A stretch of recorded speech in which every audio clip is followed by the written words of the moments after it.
Joining us now is Congressman Andy Biggs, Arizona, Louie Gohmert of Texas. We're going to talk about the president and saying to Mexico, but which, by the way, had the most draconian laws on immigration leading up to President Trump getting into office, which is they either deported you or they put you in jail, and there was no middle ground whatsoever. But before we get to that, let's first ask you, Congressman Louie Gohmert and Congressman Biggs. First of all, Nancy Pelosi, she's not really Speaker, Louie, is she? She's Speaker in name only. It seems like Ocasio-Cortez and company are Speaker. I would never have believed it, Sean, but it sure looks like you're exactly right. And during the State of the Union address, there were more people that looked at AOC to see whether they could clap or not than we're looking at the Speaker. And it's hard to be a Speaker under those conditions when you have folks that are not looking to you for leadership. And then we know that they backed her down on the resolution condemning actual anti-Semitic statements. So, yeah, she's not in charge like I sure thought she'd be. And, Andy, what are your thoughts? Yeah, no, I think you look at it, if two votes went the other way, she wouldn't be Speaker. So AOC and company really own her. And she's trying to play it moderately, I think, for the swing districts that are up and at stake. But she is owned by the people that got her elected, and that's AOC and company. And that's why you're seeing this slow. She's she's kicking and screaming, but she's going the impeachment route because they own her. Well, the problem with this all is we've now had 4 separate investigations into this Trump-Russia collusion issue. The FBI 9-month investigation, House Intel investigation, bipartisan Senate investigation. Then the Mueller report couldn't be any more clear.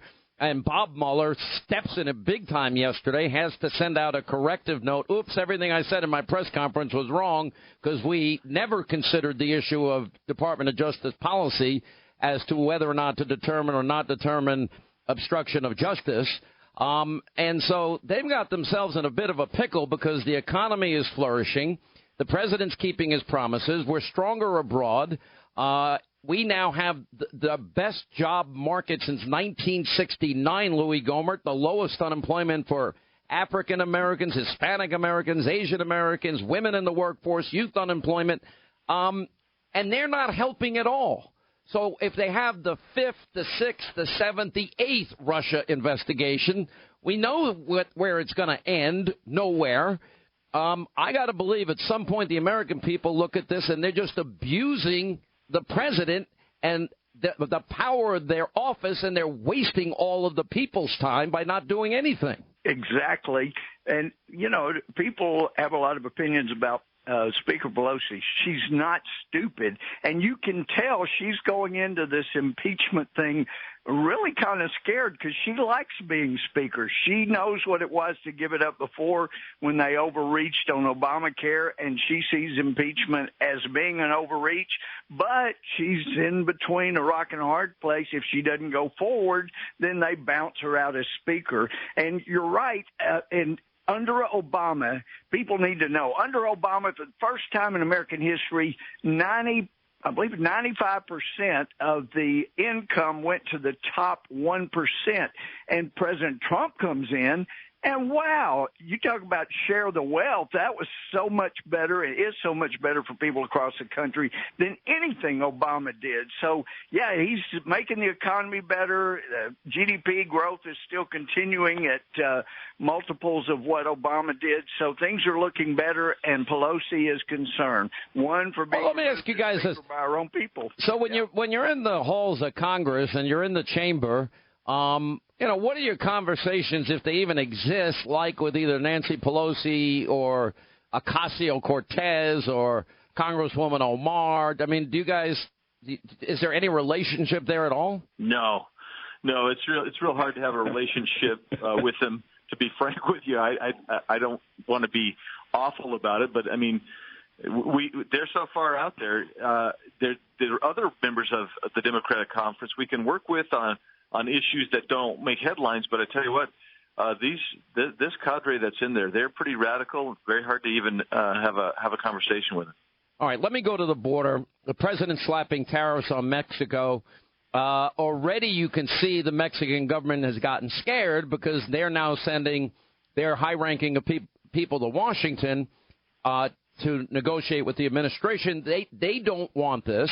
Now, the president has to show he means it, or else, it's a paper tiger. There's no point in making a threat. It's like Obama, the red line in the sand. But the problem is Mexico for years had the most draconian laws for people that came from Central America. They'd either put you in jail forever or they would deport you immediately. So now all of a sudden they're letting caravans of thousands of people just walk straight on through their country to the U.S. I don't see any alternative for the president at this point. Louie.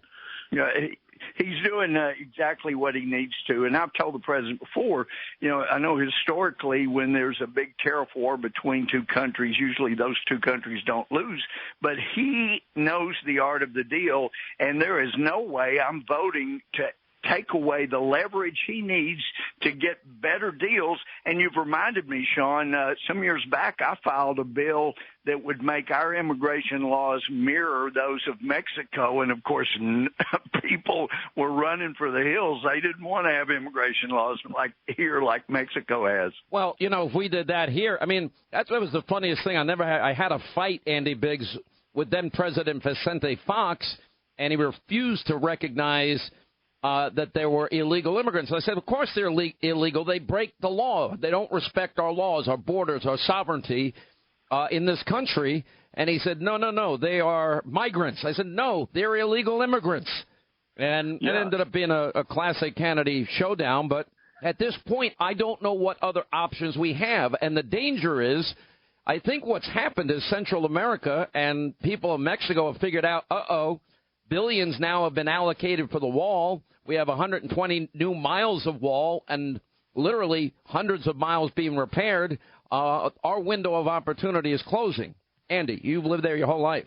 Yeah, you're right. They view this with a certain sense of urgency, but they also recognize the complacency of Congress. But, Sean, these folks aren't just coming from the northern triangle of the Central America.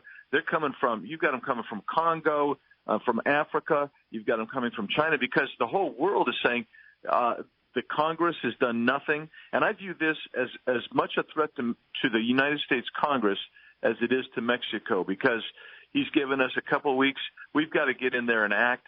And I wish my colleagues on the other side of the aisle would say, the one thing we can do, we can fix amnesty immediately. Well, I have a question for both of you. Why is it that in Obama's second term, walls weren't immoral, protecting our border was not immoral, and they said they wanted DACA, they said they wanted Dreamers, and President Trump offered all of this, but now all of a sudden, because it's his idea, now it's a bad idea?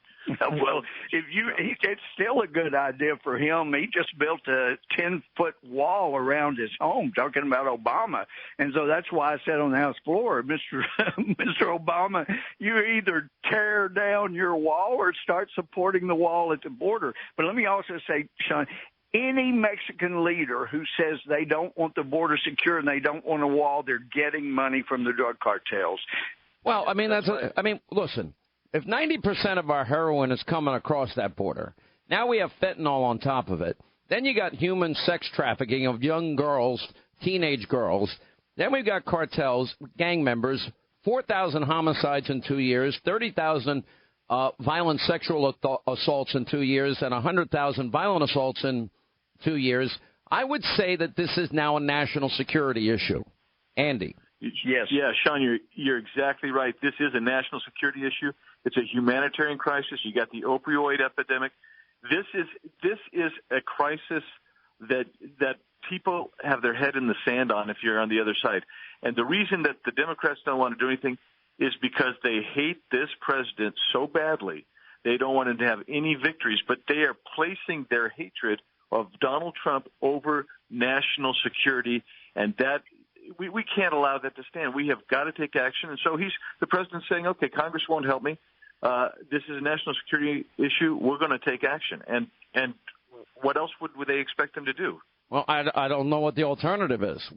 Give me another alternative except build the wall as fast as you possibly can, Louie. Well, I think that's step number one. And the next step that I would encourage and have been, is put immigration judges in tents or use the old Hurricane Katrina RVs, but get them on the border, get the immigration judges on the border. When somebody claims asylum, they don't get 4 years to come in for their hearing. They get it that day, right then, walk them in, and by the end of the hearing, you know whether they got to go back again. I think that will help stem the tide of what's coming in.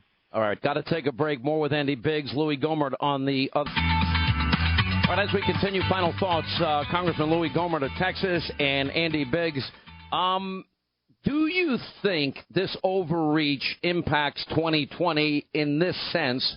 I would think if Republicans are smart and they nominate people that support the president's agenda, that Republicans could easily win back the House, maintain their Senate and build in the Senate lead, and much more. Louie. Agree with you completely, and that's exactly who we've got to have as our nominees, people that will support the president. I think we win it back. But let me also thank you. You know, it's been over a year ago. I was going, Sean, I was trying to do an op-ed on Mueller, let people know how bad he is, and they don't want more than 800 words. I've got 2,000 already. You said, Louie, just write everything you want to write, and then we'll put it up on my website. You've still got it there.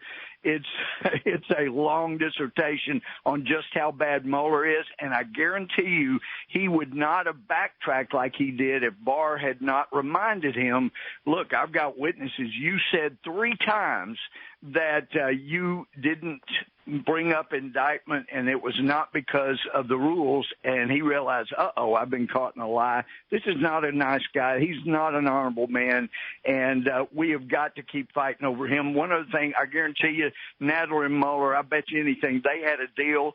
Nadler wanted him to come out, make a statement that Nadler could use to pursue impeachment, and then he wouldn't make him come face me and Jim Jordan back-to-back in our committee.